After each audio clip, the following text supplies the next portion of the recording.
Piense y hágase rico. Napoleón Hill. Voz: Brenda Reyes.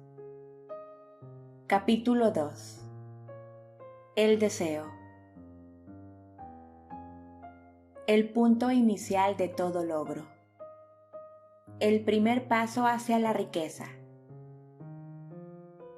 Cuando Edwin C. Burns se bajó del tren de carga en Orange, New Jersey, hace más de 50 años, quizá pareciese un vagabundo, pero sus ideas eran las de un rey.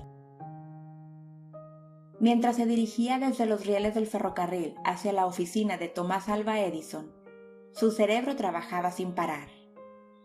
Se veía a sí mismo de pie en presencia de Edison. Se oía pidiéndole a Edison la oportunidad de llevar a cabo la única obsesión imperiosa de su vida, el deseo ardiente de llegar a ser socio en los negocios del gran inventor. El deseo de Burns no era una esperanza, no era un deseo insignificante, era un deseo vehemente, palpitante, que lo trascendía todo. Era una firme determinación.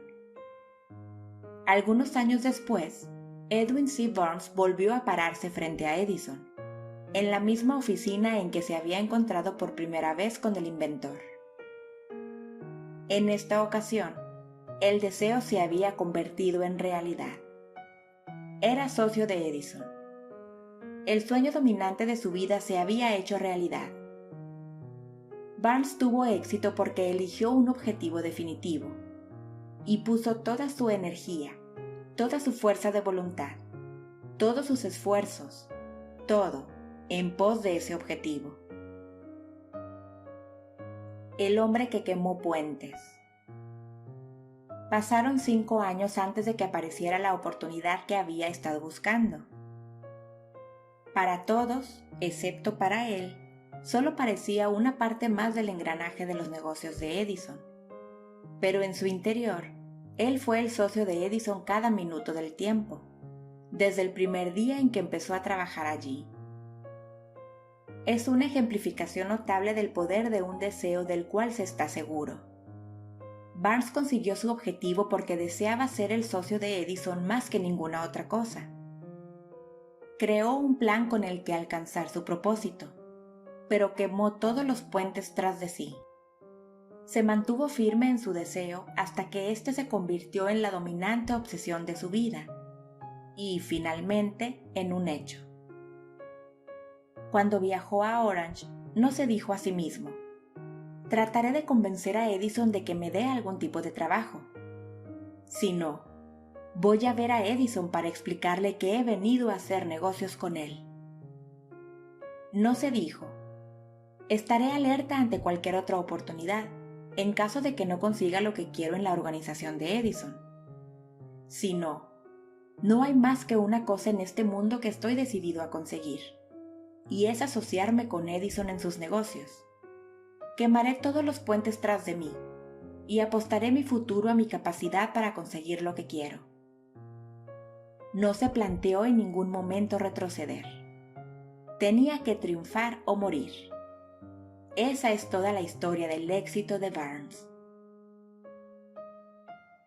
El incentivo que conduce a la riqueza.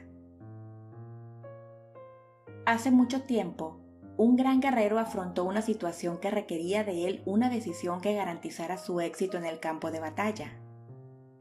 Estaba a punto de enviar sus tropas contra un enemigo poderoso, cuyos hombres superaban a los suyos en número. Embarcó a sus soldados, navegó hacia el país enemigo, desembarcó soldados y equipo, y dio la orden de quemar las embarcaciones que los habían llevado hasta allí. Al dirigirse a sus hombres antes de la primera batalla, dijo: vean cómo los barcos se convierten en humo. Eso significa que no podremos dejar estas playas vivos a menos que ganemos. Ahora no tenemos opción. Venceremos o moriremos. Vencieron. Cada persona que vence en cualquier empresa debe estar dispuesta a quemar sus naves y eliminar todas las posibilidades de dar marcha atrás. Solo así puede tener la seguridad de mantener ese estado mental conocido como deseo ardiente de ganar, esencial para el éxito. La mañana siguiente al gran incendio de Chicago, un grupo de comerciantes se quedó de pie en State Street, observando los restos humeantes de lo que habían sido sus tiendas. Organizaron una reunión para decidir si tratarían de reconstruirlas o abandonarían Chicago para volver a empezar en algún lugar del país más prometedor. Llegaron a una decisión, todos menos uno: abandonar Chicago. El comerciante que decidió quedarse y reconstruir su negocio señaló con el dedo los restos de su tienda y dijo: «Caballeros, en este mismo sitio construiré la tienda más grande del mundo, no importa las veces que pueda quemarse». Eso fue hace casi un siglo. La tienda fue construida. Todavía sigue en pie, una torre, un monumento al poder de ese estado mental conocido como deseo ardiente. Lo más sencillo que Marshall Field podría haber hecho era imitar a sus colegas. Cuando las perspectivas se mostraban difíciles y el futuro parecía sombrío, se retiraron a donde las cosas parecían más fáciles. Fíjese bien en la diferencia entre Marshall Field y los demás comerciantes, porque es la misma diferencia que distingue a casi todos los que tienen éxito de aquellos que fracasan. Todo ser humano que alcanza la edad de comprender la razón de ser del dinero, quiere dinero. Quererlo no basta para acumular riqueza. Pero desear la riqueza con un estado mental que se convierte en una obsesión, y luego planificar formas y medios definidos para adquirirla, y ejecutar esos planes con una perseverancia que no acepte el fracaso, atraerá la riqueza. 6 maneras de convertir el deseo en oro. El método por el que el deseo de riqueza se puede transmutar en su equivalente monetario consiste en 6 pasos prácticos y definidos, que son los siguientes. Primero, determine la cantidad exacta de dinero que desea. No basta con decir, quiero mucho dinero. Sea específico en cuanto a la cantidad. Hay una razón psicológica para esta precisión, que describiremos en un capítulo próximo. Segundo, determine con exactitud lo que se propone dar a cambio del dinero que desea. No se recibe algo por nada. Tercero, establezca un plazo determinado en el que se propone poseer el dinero que desea. Cuarto, cree un plan preciso para llevar a cabo su deseo y empiece de inmediato, sin que importe si se haya preparado o no, a poner el plan en acción. Quinto, escriba una declaración clara y concisa de la cantidad de dinero que se propone adquirir. Apunte el tiempo límite para esta adquisición. Aclare lo que se propone dar a cambio del dinero y describa con exactitud el plan mediante el que se propone acumularlo. Sexto, lea su declaración en voz alta 2 veces al día, una vez antes de acostarse y otra al levantarse. Mientras lee, vea, sienta y piénsese ya en posesión del dinero. Es importante que siga las instrucciones descritas en estos 6 pasos. En especial observe y siga las instrucciones del 6º paso.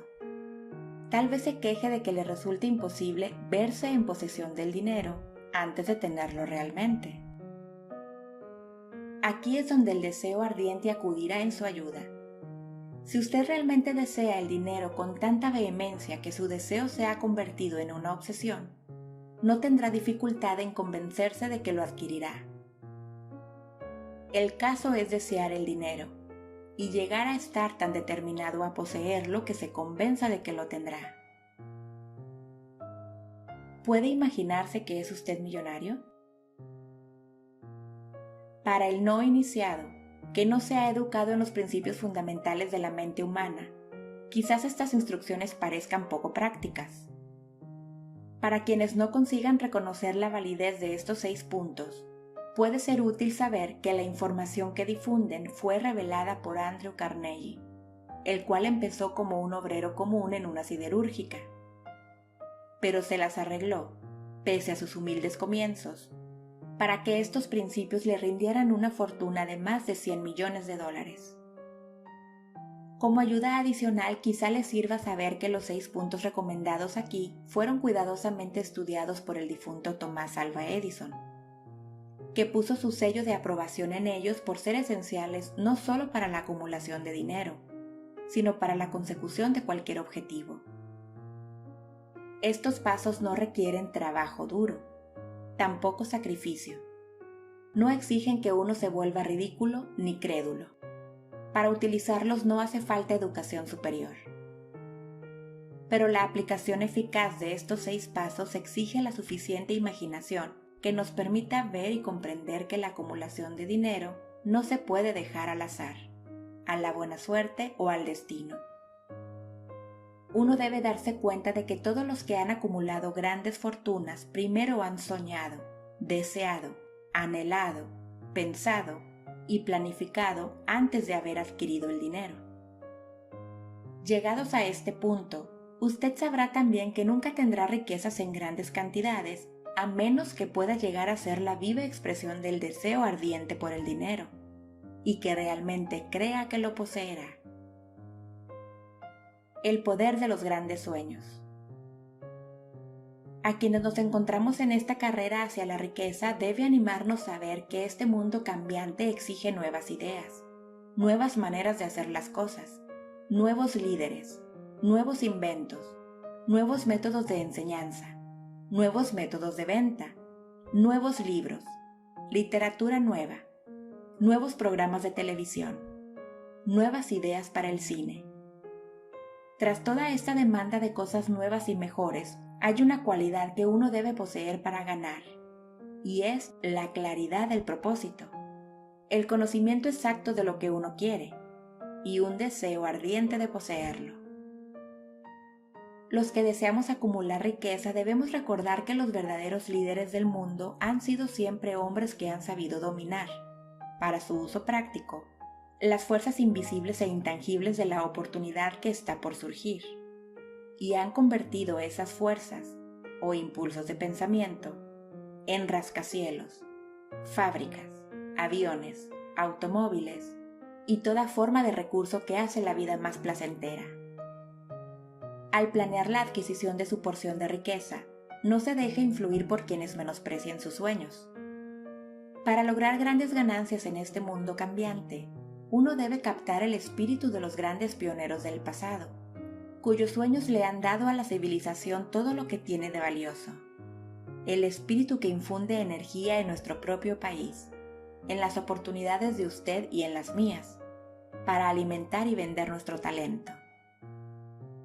Si lo que usted quiere hacer está bien y usted cree en ello, adelante, hágalo.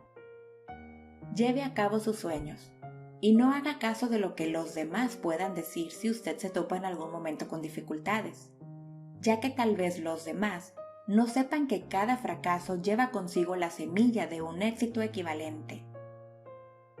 Thomas Edison soñaba con una lámpara que funcionara con electricidad. Empezó a poner su sueño en acción, y pese a sus más de 10.000 fracasos, mantuvo su sueño hasta que lo convirtió en una realidad física. Los soñadores prácticos no se rinden. Whelan, que soñaba con una cadena de tiendas de cigarros, transformó su sueño en acción, y ahora las United Cigar Stores ocupan algunas de las mejores esquinas de las ciudades estadounidenses. Los hermanos Wright soñaron con una máquina que volara por el aire. Ahora podemos ver en todo el mundo que sus sueños se han cumplido. Marconi soñaba con un sistema para dominar las intangibles fuerzas del éter. Las pruebas de que no soñaba en vano podemos encontrarlas en cada aparato de radio y de televisión que hay en el mundo. Quizá le interese saber que los amigos de Marconi lo pusieron bajo custodia, y fue examinado en un hospital para psicópatas cuando anunció que había descubierto un principio mediante el cual podrían enviar mensajes a través del aire, sin la ayuda de cables ni ningún otro medio físico de comunicación. A los soñadores de hoy en día les va mejor. El mundo está lleno de una abundancia de oportunidades que los soñadores del pasado jamás conocieron. ¿Cómo hacer que los sueños despeguen de la plataforma de lanzamiento? Un deseo ardiente de ser y de hacer es el punto inicial desde el que el soñador debe lanzarse. Los sueños no nacen de la indiferencia, pereza o falta de ambición. Recuerde que todos los que consiguen triunfar tienen un mal comienzo y pasan por muchas dificultades antes de llegar.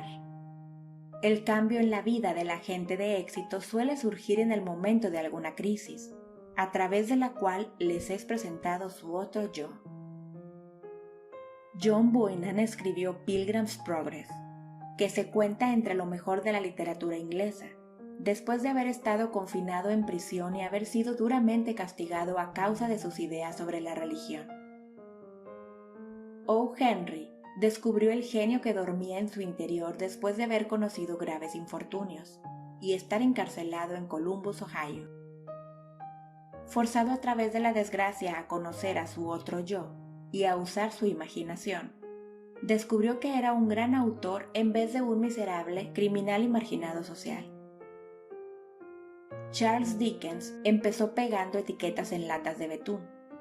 La tragedia de su primer amor penetró las profundidades de su alma para convertirlo en uno de los más grandiosos autores del mundo. Esa tragedia produjo primero David Copperfield y luego una sucesión de obras que hacen un mundo mejor y más rico a todo el que lee sus libros. Helen Keller se quedó sorda, muda y ciega después de nacer. Pese a su terrible desgracia, ha escrito su nombre con letras indelebles en las páginas de la historia de los grandes. Toda su vida ha sido la demostración de que nadie está derrotado mientras no acepte la derrota como una realidad. Robert Burns era un campesino analfabeto. Sufrió la maldición de la pobreza y creció para ser un borracho. El mundo fue mejor gracias a su vida, porque vistió de prendas hermosas sus pensamientos poéticos, y por tanto arrancó un espino para plantar un rosal en su lugar. Beethoven era sordo y Milton ciego, pero sus nombres perdurarán en el tiempo, porque soñaron y tradujeron sus sueños en ideas organizadas. Hay una diferencia entre suspirar por algo y hallarse preparado para recibirlo. Nadie se encuentra listo para nada hasta que no crea que puede adquirirlo. El estado mental debe ser la convicción, y no la mera esperanza o anhelo. La mente abierta es esencial para creer. La mente cerrada no inspira fe, ni coraje, ni convicción. Recuerde, no se requiere más esfuerzo para apuntar alto en la vida, para reclamar abundancia y prosperidad, del que hace falta para aceptar la miseria y la pobreza. Un gran poeta ha expresado acertadamente esta verdad universal en unas pocas líneas. Hice un pacto con la vida por un penique, y la vida no me dio más. Sin embargo, le imploré a la noche cuando contaba mis escasos bienes. Porque la vida es un empleador justo, te da lo que le pides, pero cuando has fijado el precio, debes aguantar la tarea. Trabajé por un salario insignificante, solo para descubrir, perplejo, que cualquier paga que hubiera pedido a la vida, ésta me la hubiese pagado de buen grado.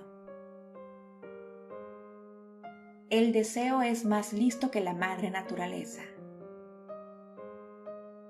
Como culminación adecuada de este capítulo, quiero presentar a una de las personas más excepcionales que he conocido.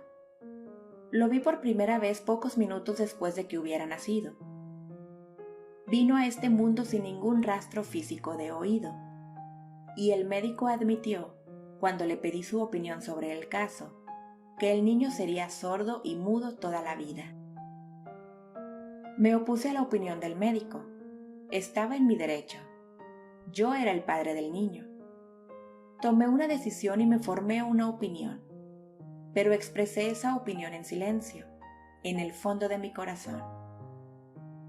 En mi interior supe que mi hijo oiría y hablaría. ¿Cómo? Estaba seguro de que tenía que haber una manera, y sabía que la encontraría. Pensé en las palabras del inmortal Emerson. El curso de las cosas acontece para enseñarnos la fe. Solo necesitamos estar atentos. Hay indicadores, claves para cada uno de nosotros. Y si escuchamos con humildad, oiremos la palabra justa. La palabra justa, deseo, mucho más que ninguna otra cosa. Yo deseaba que mi hijo no fuera sordomudo. De ese deseo no me alejé jamás, ni por un segundo. ¿Qué podía hacer? Encontraría alguna forma de trasplantar a ese niño mi propio deseo ardiente de dar con maneras y medios de hacer llegar el sonido a su cerebro sin la ayuda de los oídos.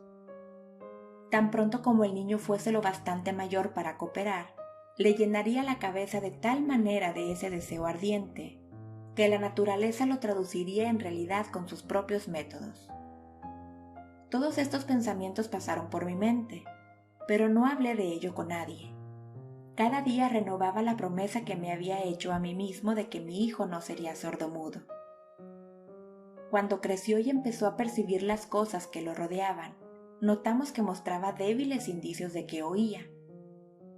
Cuando alcanzó la edad en que los niños suelen empezar a emitir palabras, no hizo intento alguno de hablar, pero de sus actos podíamos deducir que percibía ciertos sonidos. Eso era todo lo que yo quería saber. Estaba convencido de que, si podía oír, aunque fuese débilmente, sería capaz de desarrollar una mayor capacidad auditiva. Entonces sucedió algo que me llenó de esperanza.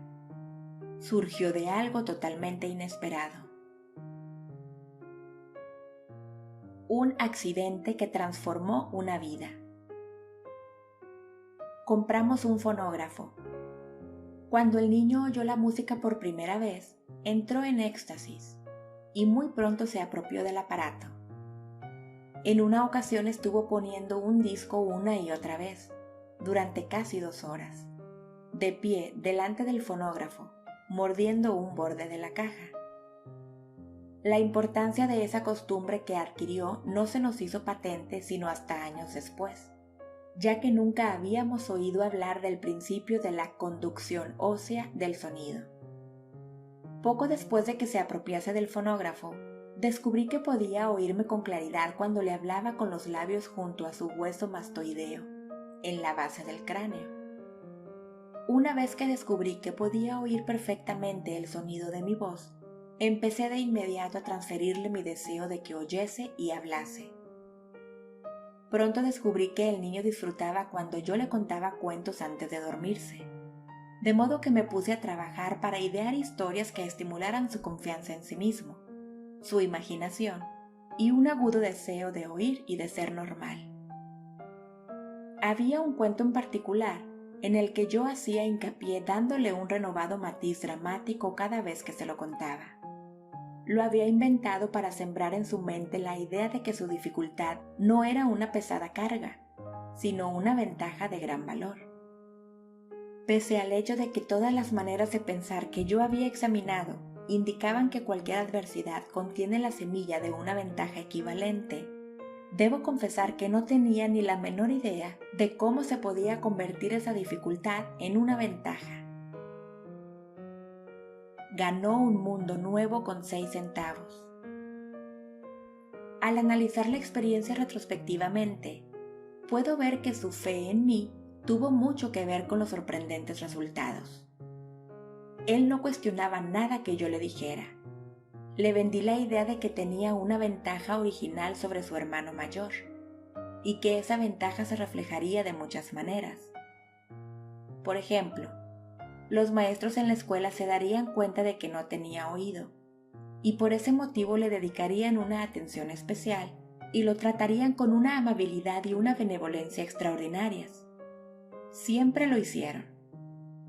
También le vendí la idea de que cuando fuese lo bastante mayor para vender periódicos, su hermano mayor era ya vendedor de periódicos, tendría una gran ventaja sobre su hermano, porque la gente le pagaría más por su mercancía. debido a que verían que era un niño brillante y emprendedor pese al hecho de carecer de audición. Cuando tenía unos 7 años, mostró la primera prueba de que nuestro método de apoyo rendía sus frutos. Durante varios meses imploró el privilegio de vender periódicos, pero su madre no le daba el consentimiento. Entonces se ocupó por su cuenta del asunto.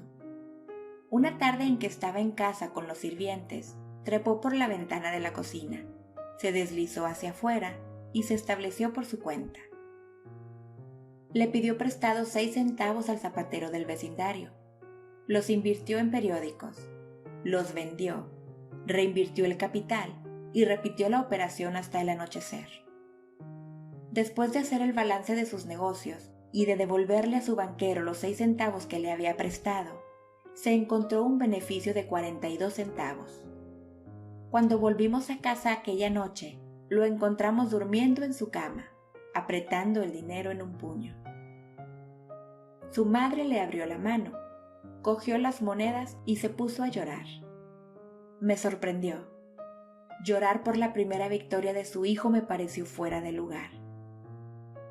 Mi reacción fue la inversa. Reí de buena gana, porque supe que mi empresa de inculcar en la mente de mi hijo una actitud de fe en sí mismo había tenido éxito.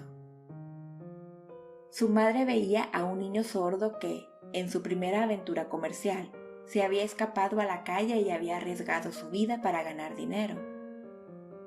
Yo veía a un hombrecito de negocios valiente, ambicioso y lleno de confianza en sí mismo, cuyo valor intrínseco se había incrementado en un 100%, al haber ido a negociar por su cuenta y haber ganado.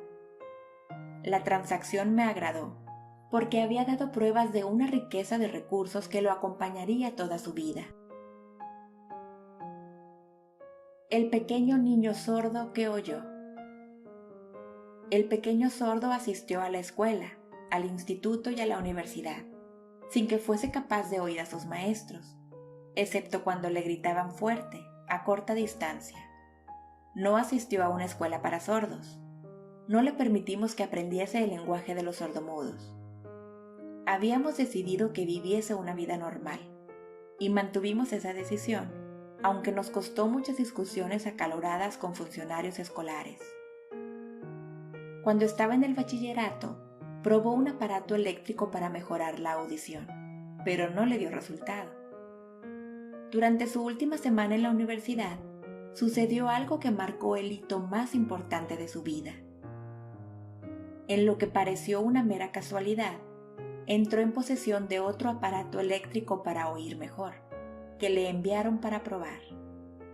Estuvo indeciso en probar el aparato, debido a su desilusión con otro similar. Finalmente, lo cogió, se lo puso en la cabeza, le conectó las baterías y, sorpresa, como por arte de magia, su deseo de toda la vida de oír normalmente se convirtió en realidad. Por primera vez oía tan bien como cualquier persona con audición normal.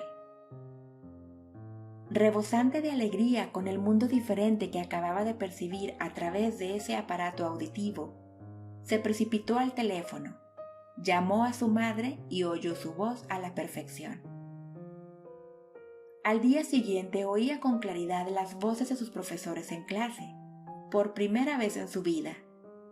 Por primera vez en su vida también, mi hijo podía conversar con la gente, sin necesidad de que le hablaran con voz de trueno. Realmente había entrado en posesión de un mundo distinto. El deseo había comenzado a pagar dividendos, pero la victoria todavía no estaba completa. El muchacho tenía que encontrar todavía una manera definida y práctica de convertir su desventaja en una ventaja equivalente. Ideas que obran milagros. Sin apenas darse cuenta de la importancia de lo que acababa de obtener, pero embriagado con la alegría del descubrimiento de ese mundo de sonidos, escribió una entusiasta carta al fabricante del audífono, relatándole su experiencia. Algo en ella hizo que la compañía lo invitase a Nueva York. Cuando llegó, lo llevaron a visitar la fábrica, y mientras hablaba con el ingeniero jefe, contándole de su mundo recién descubierto. Una corazonada, una idea o una inspiración, llámesela como se quiera, destelló en su cerebro. Era ese impulso del pensamiento que convertía su dificultad en una ventaja, destinada a pagar dividendos en dinero y en felicidad por millares durante todo el tiempo venidero. El resumen y el núcleo de ese impulso de pensamiento era así. Se le ocurrió que él podría ser de gran ayuda para los millones de sordos que viven sin el beneficio de audífonos, si pudiera encontrar una manera de relatarles la historia de su transformado mundo.